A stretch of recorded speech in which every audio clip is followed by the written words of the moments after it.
My teenager posted my salary online to shame me, so I showed her exactly what that salary paid for. The screenshot had 47,000 views before I even woke up. My daughter Brianna had posted my pay stub to her Instagram story at 2 a.m. with a crying laughing emoji and the caption, "No wonder we're poor. This is what my mom makes working 50 hours a week. Embarrassing." The image showed my name, my hourly wage of $18.75, and my gross pay of $1,847.23 for 2 weeks of work at Riverside Medical Center, where I'd been a certified nursing assistant for 11 years. Her 2,300 followers had seen it. Her friends had screenshotted it. Someone had reposted it to a local gossip account with the comment, "Imagine working that hard for that little." By 8 a.m., my phone was blowing up with notifications from coworkers asking if I was okay. My supervisor Nadine called me into her office before my shift even started, her face tight with concern and something else I couldn't quite identify. She closed the door behind me and pulled up her own phone, showing me the screenshot that was now circulating among hospital staff. I sat in that office chair feeling my chest compress as I scrolled through the comments. Some people were defending me, saying CNAs were underpaid and overworked, but others were laughing, calling me a loser who should have gone to college, asking why anyone would stay at the same dead-end job for over a decade. Nadine told me the hospital's HR department was already aware, and they were trying to figure out if this violated any policies, since it showed my full legal name and the facility's information. I couldn't speak. I just stared at my own salary on that screen, the number I'd always felt ashamed of now broadcast to thousands of strangers. Nadine asked if I needed to go home, but I shook my head because I couldn't afford to miss a shift. Every hour counted. Every hour had always counted. I walked onto the floor at 7:32 a.m. with my badge clipped to my scrubs, and my heart sitting somewhere between my ribs and my throat. Mrs. Delgado in room 304 needed to be turned and cleaned. Mr. Pham in 308 was calling for pain medication again. Life in the hospital didn't stop because my 16-year-old daughter had decided to humiliate me online. I changed adult diapers and monitored vital signs and helped patients walk to the bathroom while my phone kept buzzing in my pocket with every new comment and share. By my lunch break, the post had been taken down from Brianna's account, but the damage was already done. Screenshots lived forever. I sat in the break room with a sandwich I couldn't taste, watching a younger CNA named Destiny scroll through her phone and then look up at me with that particular expression people get when they've just seen something about you online. She didn't say anything. She didn't have to. I called Brianna during my 15-minute break, standing in the stairwell where no one could hear me. She answered on the fourth ring with a sigh so dramatic I could picture her rolling her eyes. I asked her what she was thinking posting my personal information like that. She said it wasn't personal because everyone knew I was broke anyway. She said her friends' parents all made way more money, and she was tired of being the poor kid in their group. She said maybe if I'd done something with my life instead of wiping butts for a living, she wouldn't be so embarrassed to be my daughter. I stood in that stairwell listening to my own child speak to me like I was nothing. Like the sacrifices I'd made, the shifts I'd worked while sick, the overtime I'd taken to pay for her dance lessons and her braces and her iPhone didn't matter. The line went dead before I could respond. She'd hung up on me. I finished my shift at 7 p.m., 12 hours after I'd started, and drove home in the dark. My apartment building looked the same as it always did. 3 stories of beige stucco with a courtyard that management never maintained. I climbed the stairs to unit 214 and let myself in to find Brianna on the couch watching TikTok with her earbuds in, completely unbothered by the destruction she'd caused that day. The apartment was small, just 2 bedrooms and a bathroom and a kitchen that opened into the living room. I'd lived here since Brianna was 4 years old, since her father Derek walked out and left me with a toddler and $23,000 in credit card debt he'd racked up without telling me. I'd clawed my way out of that hole one paycheck at a time. I'd worked doubles and triples. I'd missed Brianna's school plays and her dance recitals because I was picking up extra shifts to keep us housed and fed, and this was how she repaid me. I stood in the doorway of our apartment watching my daughter laugh at something on her phone, completely oblivious to my presence, and I made a decision. I didn't yell. I didn't cry. I just walked into the kitchen, pulled out a notebook, and started writing. The next morning was Saturday, and Brianna slept until noon as usual. I was up at 6 a.m. because my body didn't know how to sleep in anymore after 11 years of early shifts. I sat at the kitchen table with my notebook and a calculator, working through numbers I'd never shared with her. When she finally emerged from her room around 12:30, hair tangled and phone already in hand, she found me waiting. The kitchen table was covered in papers, bank statements, bills, receipts from the past 3 months. She looked at the mess and asked what was going on, her voice carrying that edge of teenage annoyance that had become her default setting. I told her to sit down. She rolled her eyes and said she was meeting Jade at the mall in an hour. I told her to sit down again, and something in my voice must have changed because she actually listened. She dropped into the chair across from me, still clutching her phone, and waited with obvious impatience for whatever lecture she assumed was coming. But I didn't lecture her. I slid the first paper across the table instead. "This is our rent," I said. $1,450 per month. I pointed to the line item on my bank statement showing the automatic withdrawal. "This apartment, these 2 bedrooms, the roof over your head. That's $725 per paycheck, almost half of what you saw on that pay stub you posted." Brianna blinked at the paper but didn't respond. I slid the next document across. "This is our electricity bill. $127 last month, which was actually low because I've been keeping the thermostat at 78 to save money even though I know you complain about being hot. This is the internet bill. $65 per month, which you need for your homework but also for all the streaming you do. This is my car payment. $287 per month for the Nissan that gets you to school and dance and your friends' houses. This is the car insurance. $156 per month, which went up after I added you as a driver. This is the gas I put in that car. About $200 per month depending on prices. Are you following me so far?" Brianna's expression had shifted from annoyance to something harder to read. She set her phone face down on the table, which was unusual enough that I noticed. I kept going. "This is the grocery bill," I said, sliding over receipts from the past month. $487 total in April. That includes the almond milk you like even though regular milk is half the price. The organic chicken because you decided you don't eat conventional meat anymore. The protein bars you take to school. The energy drinks I told you not to buy but you put in the cart anyway. This is my phone bill. $145 per month for both of our lines, including your unlimited data plan that you said you'd die without. This is your dance studio tuition. competition? $175 per month for the competition team that you begged me to let you join. This is the cost of your last competition, which included the registration fee, the costume, the hotel room since it was 2 hours away, and the meals we ate. $463 for one weekend. Brianna's face had gone pale. She was staring at the receipts like she'd never seen them before, which she probably hadn't because I'd always shielded her from the financial reality of our lives. I kept pulling papers from the pile. Health insurance, car maintenance, the co-pays for her therapy sessions that I'd started taking her to last year when she was struggling with anxiety, the prescription costs for her medication, the dentist, the eye doctor, the new glasses she needed in January. I added it all up for her. Every month, our basic expenses totaled approximately $3,800. My take-home pay after taxes and deductions was around $2,800 per month. Brianna stared at me and asked how we weren't homeless. I explained that I picked up overtime whenever I could, sometimes working 60 hours a week instead of 40. I explained that I hadn't bought myself new clothes in 2 years, that I cut my own hair, that I made my own coffee instead of buying it, that I packed my lunch every single day while my coworkers ordered delivery. I explained that my phone was 4 years old and cracked but still worked. I explained that I'd been putting off getting my own dental work done because I couldn't afford the copay. I explained that the last time I went to a movie theater was when she was in middle school. I explained that I drove a 10-year-old car with 140,000 miles because I couldn't afford anything newer. I explained that every financial decision I made was calculated against whether it would keep us above water or push us under. And then I asked her a question. I asked her where she thought the money came from for everything she enjoyed. The dance, the phone, the almond milk, the Uber Eats orders she placed when I was at work, the Amazon packages that showed up at our door. All of it. Brianna didn't answer. Her eyes were wet, but she wasn't crying yet. I wasn't done. I pulled out one more document, the one I'd printed at the library the night before. It was an itemized breakdown of everything I'd spent on her in the past 12 months. Dance alone was $3,200, including tuition, competitions, costumes, and travel. Her iPhone 14 that she'd demanded last fall because her old phone was embarrassing was $1,200 with the case and screen protector. Her clothes, easily $1,000 over the year despite her complaints that she never had anything to wear. Her makeup and skincare products that she ordered online, maybe $400. The school field trips, the senior photos she wanted even though she was only a sophomore, the homecoming dress, the birthday party at the escape room with her friends. I added it all up, approximately $7,500 spent specifically on Brianna in the past 12 months, beyond basic necessities like food and shelter. I asked her to look at that number and then look at my annual salary, which after overtime was maybe $42,000 before taxes. I asked her to calculate what percentage of my income went directly to making her life comfortable while I worked myself into exhaustion and did without so she wouldn't have to. She finally broke. The tears came in a rush, and she put her head down on the table among all those papers and receipts, sobbing in a way I hadn't seen since she was a little girl. Part of me wanted to comfort her. Part of me wanted to pull her into my arms and tell her it was okay, that I'd always take care of her, that she didn't need to worry about money because that was my job. But I'd been doing that for 16 years, and all it had gotten me was a daughter who thought my salary was embarrassing content for social media. I sat there and waited. The mall trip wasn't happening. Jade would have to wait. After maybe 10 minutes, Brianna lifted her head. Her mascara was streaked down her face, and her nose was running, and she looked nothing like the polished, confident teenager who'd posted that screenshot. She looked like a scared kid who'd just realized the ground beneath her wasn't as solid as she'd thought. She asked me why I never told her any of this. I said because I wanted her to have a normal childhood, to not worry about money the way I'd worried about it every single day of her life. I said I thought protecting her from financial stress was good parenting, but I was starting to think I'd made a mistake. Brianna apologized. She said she was sorry, that she didn't know, that she felt horrible. I told her I appreciated the apology, but words were easy. I told her that because of what she did, my coworkers had seen my salary. My boss had seen it. People I'd worked with for a decade now knew exactly what I made and had watched strangers mock me for it online. I told her that kind of humiliation didn't just disappear because she said sorry. She asked what she could do to make it right, and I told her I'd been thinking about that all night. I had a plan. She wasn't going to like it, but she was going to understand exactly what that salary paid for by experiencing what life looked like without it. Starting immediately, she was going to learn what it meant to live on $18.75 an hour. The color drained from Brianna's face. She asked what I meant, and I explained that for the next 3 months, she was going to participate in running this household. She was going to see every bill, every expense, every financial decision. She was going to help me budget, help me plan meals around sales and coupons, help me decide what we could afford and what we couldn't, and she was going to get a job. She tried to protest that she had dance and school and friends. I reminded her that I had work and bills and a child who needed raising, and I still managed to fit it all in. I told her she could keep her dance commitment, but the weekends she wasn't at competitions, she would be working. I'd already looked into it, and the cafe down the street from the dance studio was hiring. They paid $11 per hour to start, which would give her a first-hand understanding of exactly how long it took to earn the money she spent so freely. Brianna sat with this information for a long moment. I could see her calculating, weighing her options, wondering if she could talk her way out of it. Then she surprised me. She nodded slowly and said okay. She said she deserved it. She said she didn't understand what she was doing when she posted that screenshot, that it was just supposed to be funny, that all her friends complained about their parents online and she wanted to fit in. I told her that was a terrible excuse, but at least it was honest. Fitting in was important to teenagers. I remembered being 16, but some things mattered more than fitting in, and basic respect for the person who kept you alive was one of them.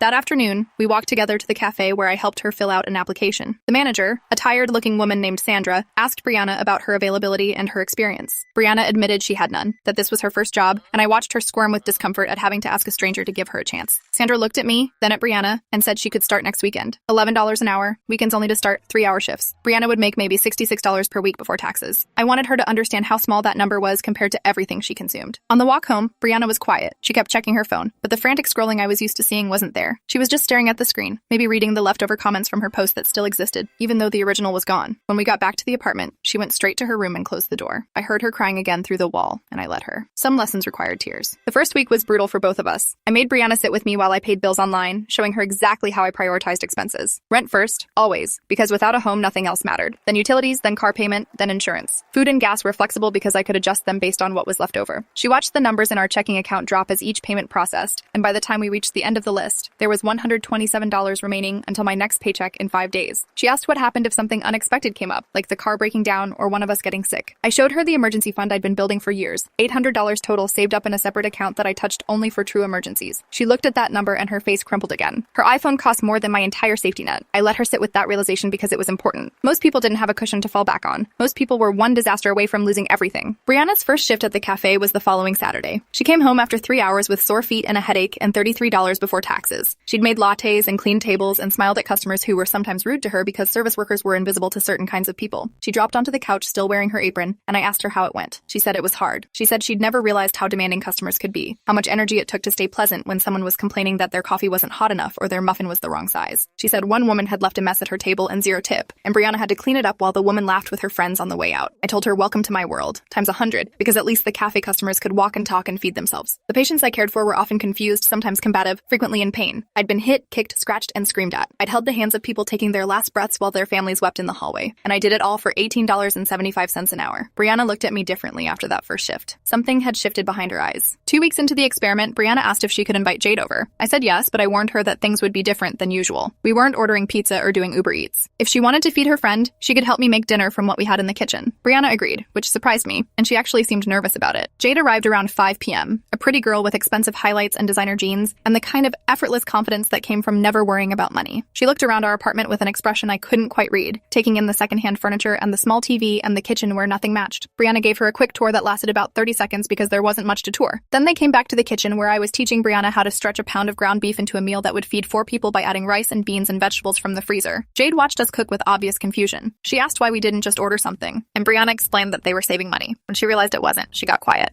Dinner was awkward. Jade picked at her food and kept checking her phone, probably texting her other friends about how weird this was. Brianna ate everything on her plate without complaint, which was new. After dinner, they went to Brianna's room, and I could hear them talking through the door. I wasn't trying to eavesdrop, but the apartment was small and their voices carried. Jade was asking why Brianna had been so weird lately, why she never wanted to hang out at the mall anymore, why she'd taken a job at a cafe instead of asking her mom for money. Brianna's voice was harder to hear, but I caught fragments. She was explaining about the bills, about the budget, about how much things actually cost. Jade's response was dismissive, something about how everyone's parents were dramatic about money, but they always figured it out. I heard Brianna get louder, defending me for maybe the first time in years. She said her mom worked harder than anyone she knew and didn't deserve to be laughed at. There was a silence after that, and then Jade made an excuse about having to get home early. She left without saying goodbye to me. Brianna came out of her room looking upset, but also something else. Something like proud. The next day at school, Brianna texted me during her lunch break. This was unusual because she almost never initiated contact during school hours. The text said, "Some people are talking about that post, about your salary. They're saying stuff." My stomach dropped. I asked what kind of stuff, and she sent me a screenshot. Someone had made a meme out of my pay stub,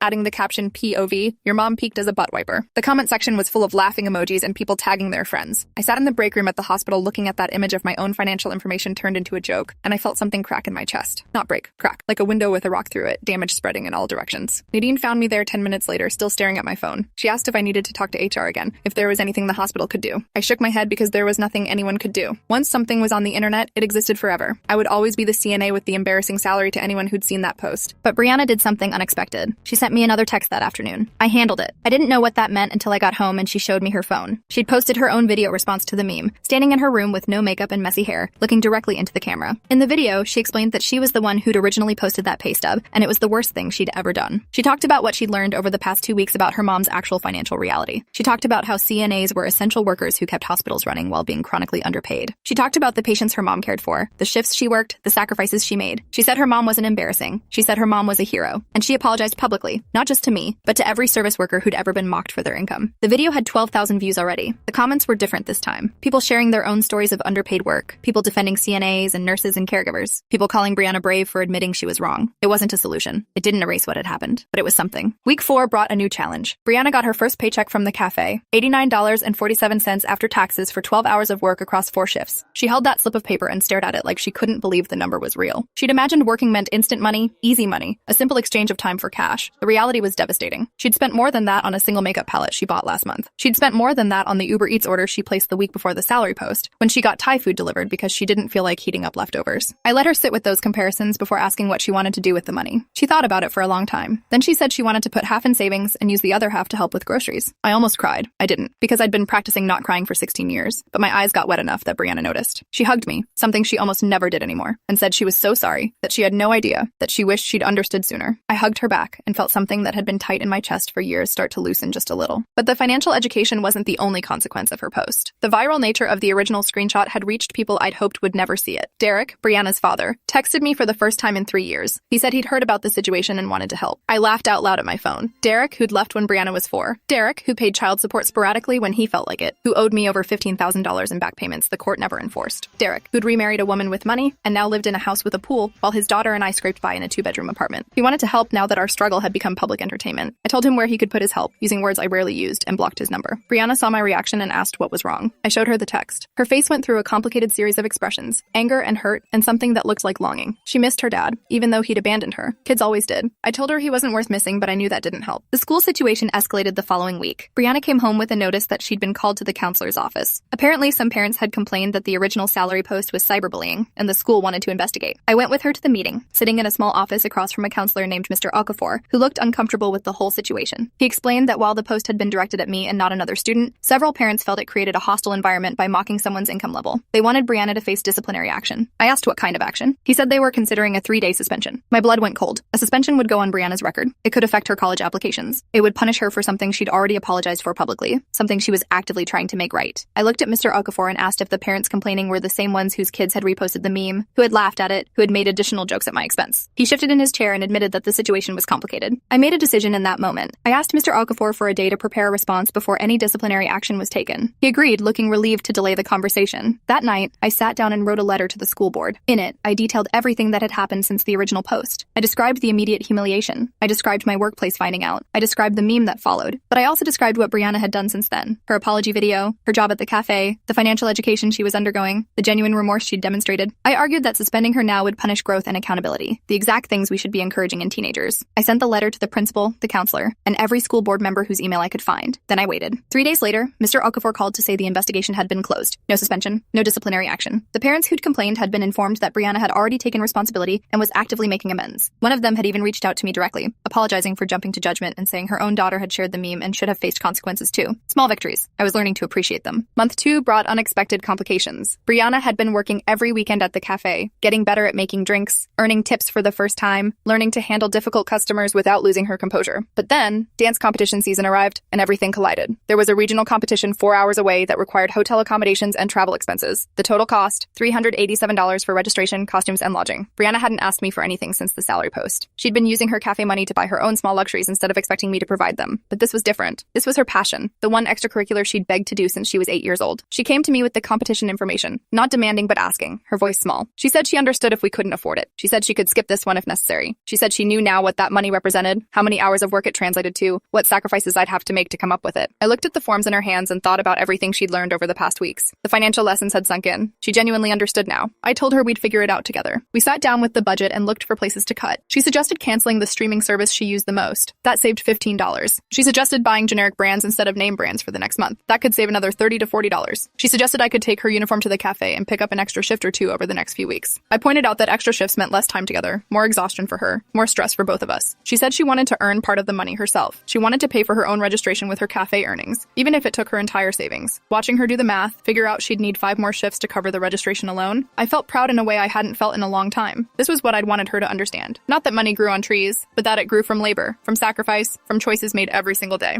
We agreed on a plan. She would cover registration, I would cover the hotel and travel, and we would both cut back for the next month to make it work. The competition fell on a weekend in late May. We drove the 4 hours together, something we hadn't done in years without fighting. The landscape changed from urban to rural, strip malls giving way to farmland and small towns. Brianna controlled the music for the first half, then let me choose for the second half. We talked about things we'd never discussed before. Her anxiety about junior year coming up, my own high school memories, which were more troubled than I'd ever admitted to her, her hopes for college, which had always seemed abstract but now felt more real because she understood what it would cost and was already thinking about scholarships and financial aid. I told her about my own abandoned college dreams, how I'd started a nursing program at 20 but dropped out when I got pregnant with her, how I'd always planned to go back but life kept getting in the way. She asked why I never told her that. I said because I didn't want her to feel like she ruined my plans. The silence after that admission lasted several miles. At the competition, I watched Brianna perform with her team. They were good, really good, moving in perfect synchronization to a song I didn't recognize, but that made my heart race anyway. When they finished, Brianna's face was flushed and happy in a way I hadn't seen in months. This was why I worked. This was what the overtime paid for. These moments when my daughter got to chase something she loved, when she got to be excellent at something, when she got to feel the joy of accomplishment. They placed second overall, which wasn't first, but was still a trophy and a ribbon and proud photos with the coach. On the drive home, Brianna held that trophy in her lap and talked excitedly about what they'd do differently next time, what moves they'd perfect, how they'd win first place at the next competition. Then she stopped mid-sentence and looked at me. She said thank you. Not just for this trip, but for every trip, every costume, every lesson over the years. She said she finally understood what it meant that I'd made all of that possible. She said she'd never forget it again. But the consequences of her original post weren't done unfolding. 2 weeks after the competition, I got called into HR again. This time, it wasn't Nadine delivering the news, but a woman from corporate I'd never met. Someone with a tight smile and a tablet full of documentation. She explained that the hospital was implementing new social media policies in response to recent incidents. Employees and their family members could no longer post any identifying information about the hospital, including pay stubs, badges, uniforms, or facility names. Violation of this policy could result in termination. I pointed out that I hadn't posted anything, that my daughter had done it without my knowledge or consent. The HR woman acknowledged this, but said the policy was being applied across the board. She said I wasn't in trouble, but I should be aware of the consequences going forward. She handed me a document to sign confirming I understood the new policy. I signed it with shaking hands, feeling like I'd narrowly avoided a firing that wouldn't have been fair, but would have been legal. Brianna felt terrible when I told her about the HR meeting. She said she hadn't thought about my job being at risk, only about getting attention online. I told her that was the problem with internet culture. Everything felt consequence-free because you were sitting in your bedroom pressing buttons on a phone, but real people lived on the other end of those posts. Real lives that could be destroyed by a joke that stopped being funny. She asked what she could do to fix it, and I told her there was nothing to fix. The damage was done. The policy was in place. All we could do was move forward and be more careful. She nodded and went to her room, and through the door I could hear her crying again. Part of me felt bad for being so blunt. Part of me knew she needed to understand the full weight of what she'd done. 16 was old enough to reckon with consequences. The summer arrived, and with it a change in Brianna that I almost didn't recognize. She'd been promoted to shift leader at the cafe, making $12.50 an hour now instead of $11. She worked 20 hours a week and saved more than she spent. She'd taken over grocery shopping duties, comparing prices and using coupons I'd taught her to find online. When her friends wanted to go to an expensive concert, she calculated the cost and decided it wasn't worth it, choosing instead to have them over for a movie night at the apartment. Jade had stopped coming around entirely. Brianna said they'd grown apart, that Jade didn't understand her anymore, that talking to someone who'd never worked a day in their life felt frustrating. New friendships formed with coworkers from the cafe, kids who understood what it meant to earn your own money, who didn't mock anyone for what their parents did. The shift was subtle but profound. My daughter was becoming someone different, someone more aware, someone kinder. But the past has a way of catching up. In July, Derek showed up at our apartment unannounced. He'd tracked down our address somehow, probably through Brianna's school records he technically still had access to. I came home from a shift to find him sitting on our building's front steps, looking older than I remembered, grayer and thicker around the middle. He stood when he saw me and started talking immediately, not even letting me get my keys out. He said he wanted to reconnect with Brianna. He said he'd seen her video online, the one where she apologized, and it made him think about what kind of father he'd been. He said his marriage had ended and he was reassessing his priorities. He said he wanted to make things right. I stood there in my scrubs, exhausted from a 12-hour shift, and laughed in his face. I asked where this desire to make things right had been for the past 12 years. I asked about the $15,000 in back child support he'd never paid. I asked about the birthdays he'd missed, the holidays he'd forgotten, the dance recitals he'd promised to attend, and then flaked on. He had excuses for everything. Work stress, his ex-wife controlling him, depression, distance. None of it mattered. Brianna heard us talking from her bedroom window. She came downstairs and stood beside me, looking at her father with an expression I couldn't decode. Derek lit up when he saw her, moving toward her with his arms open for a hug. She stepped back and crossed her arms. She asked him why he was here. He gave the same speech he'd given me, about reconnecting, about making things right. She listened silently, then asked one question. Did he know how much dance competitions cost? He blinked, confused by the non sequitur. She told him. She listed the registration fees, the costumes, the travel, the hotels. She said her mom had paid for all of it, every year, on $18.75 an hour. She said she'd posted that salary online to mock it, and she'd been wrong because that salary had given her everything, while his much larger income had given her nothing. Derek's face went through confusion, then embarrassment, then anger. He said he hadn't come here to be attacked. Brianna said she hadn't asked him to come at all. He left without another word, and we watched him go together. She reached for my hand as his car pulled away, and I squeezed it tight. August brought the anniversary of the original post. I didn't realize it consciously, but my body remembered, waking me at 2 a.m. with a racing heart. I got up and walked to the kitchen for water, and found Brianna already there, sitting at the table in the dark. She looked up when I came in and said she couldn't sleep either. We sat together in silence for a while, two people who'd been through something hard together and come out different on the other side. She asked if I'd forgiven her. I thought about it carefully before answering. I said forgiveness was complicated. I said I understood now that she'd been young and thoughtless, not malicious. I said I'd watched her grow more in the past 4 months than in the previous 4 years. I said I was proud of who she was becoming. But I also said that some hurts didn't fully heal, that I would always remember the humiliation of seeing my salary mocked by thousands of strangers, that the scar tissue would always be there even if the wound had closed. She nodded like she understood. She said she didn't expect me to fully forgive her. She just wanted me to know she'd never stop being sorry. The new school year started with junior year, and Brianna approached it differently than she'd approached anything before. She signed up for an AP economics class because she wanted to understand money better. She joined the school's financial literacy club because she wanted to help other kids avoid her mistakes. mistakes. She kept her job at the cafe even though it meant less free time, and she managed her schedule with a maturity that impressed even her teachers. Mr. Okafor, the counselor who'd almost suspended her, stopped me one day at a school event. He said Brianna had transformed into one of the most responsible students he'd seen. He said whatever I'd done, it had worked. I didn't tell him the whole story, just said she'd learned some hard lessons. He nodded like he understood, even though he couldn't possibly understand all of it. No one could who hadn't lived through those months of embarrassment and growth and painful conversations. Brianna's video about my salary continued to circulate, finding new audiences as the school year progressed. Other teenagers reached out to her, saying they'd done similar things, mocked their parents online for cheap laughs. She started responding to them, sharing what she'd learned, encouraging them to apologize and do better. Without meaning to, she became a kind of advocate for treating parents with respect, for understanding the financial realities that adults navigated invisibly. A local podcast invited her to speak about her experience, and I drove her to the studio to record the episode. I sat in the waiting room listening through the window as she told her story with a self-awareness that made my chest tight. She didn't make excuses. She owned what she'd done. She explained the consequences and the lessons. When the host asked if she had any regrets beyond the obvious ones, she said she wished she'd learned sooner. She said she wished every teenager could work a minimum wage job for a month before they were allowed on social media. The host laughed, but Brianna was serious. The podcast episode went moderately viral, reaching people far beyond our small city. I got messages from other parents sharing similar stories, teenagers who'd humiliated them online and then been horrified by the aftermath. Some of them asked what I'd done to turn things around, and I told them about the budgeting sessions, the job requirement, the brutal honesty about our financial situation. Not everyone agreed with my approach. Some said I was too harsh, that teenagers didn't need to understand adult problems, that I'd parentified my child by making her worry about bills. I disagreed, but didn't argue. Every family was different. Every kid needed different lessons.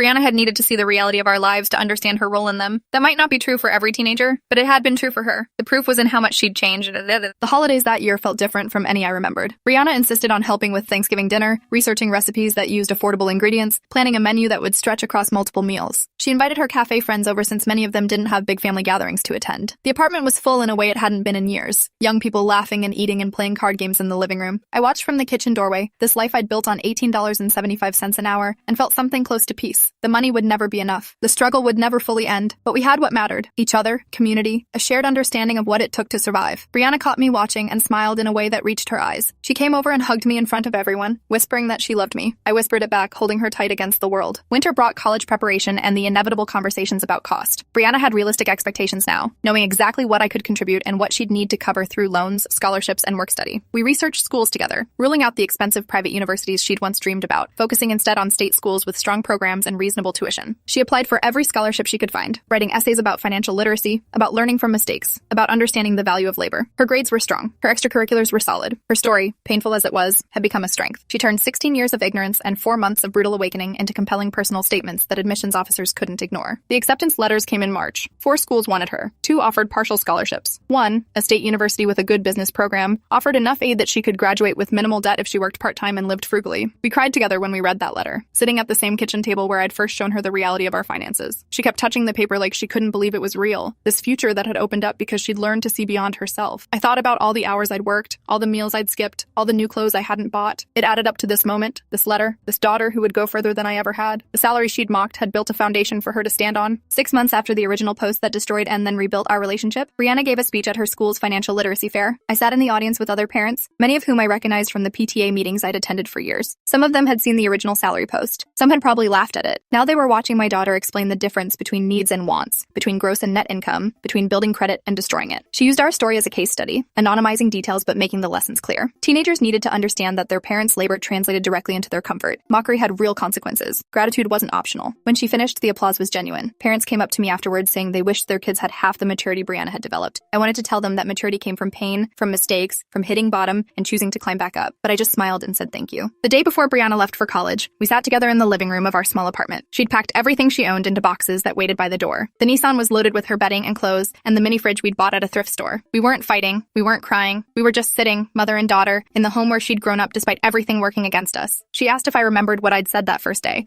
when I'd shown her all the bills. I said I remembered every word. She said she'd been thinking about it lately, about how that conversation had changed the entire trajectory of her life. She said if she hadn't posted that screenshot, she might have coasted through high school oblivious, gone to college expecting someone else to pay for everything, struggled when reality finally hit her. She said in a twisted way, she was grateful for her mistake because it had forced her to grow up. I told her that was a very mature perspective. I also told her not to recommend public humiliation as a growth strategy. And the morning she left, we hugged in the parking lot of her dorm, while other families unloaded their own cars around us. Some of those parents drove new SUVs loaded with brand new furniture. Some of those kids had never worked a day in their lives. Brianna looked at them without envy, just acknowledgement. She'd chosen a different path, one paved with cafe shifts and budgeting spreadsheets, and a deep understanding of what things actually cost. When we finally let go, she told me she'd call every Sunday. She'd She told me to take care of myself, to maybe buy some new clothes, to consider using some of the money I usually spent on her for myself instead. I laughed and said old habits were hard to break, but I promised to try. She walked into her dorm building carrying everything she needed, everything I'd been able to give her, everything she'd learned to earn on her own. I drove home alone in the Nissan with 140,000 miles, past the hospital where I'd work my next shift in 2 days, past the cafe where Brianna had become someone new, past all the ordinary places where our extraordinary year had unfolded. 3 years later, Brianna graduated with honors and a job offer from a financial planning firm that specialized in helping low-income families build wealth. She'd turned our experience into a career, my salary into her mission. At her graduation dinner, paid for with her own signing bonus, she raised a glass and toasted the woman who'd taught her everything she knew about money by showing her how hard it was to earn, how easy it was to waste, and how much it meant when someone gave it to you out of love instead of obligation. I looked at my daughter across that restaurant table, this adult who'd emerged from the ashes of one viral post, and felt the weight of 16 years lift from my shoulders. The salary wasn't embarrassing anymore. It had never been embarrassing. It was proof of survival, of persistence, of a mother who'd worked harder than anyone would ever know to give her child a chance. Brianna understood that now, and so did I. When we left the restaurant that night, walking through the parking lot toward our separate cars because she owned her own now, she turned back and said something I'd never forget. That $18.75 bought everything I am. I drove home through streets that looked the same as they always had, but somehow felt different, lighter, like the weight of survival had finally transformed into something closer to victory.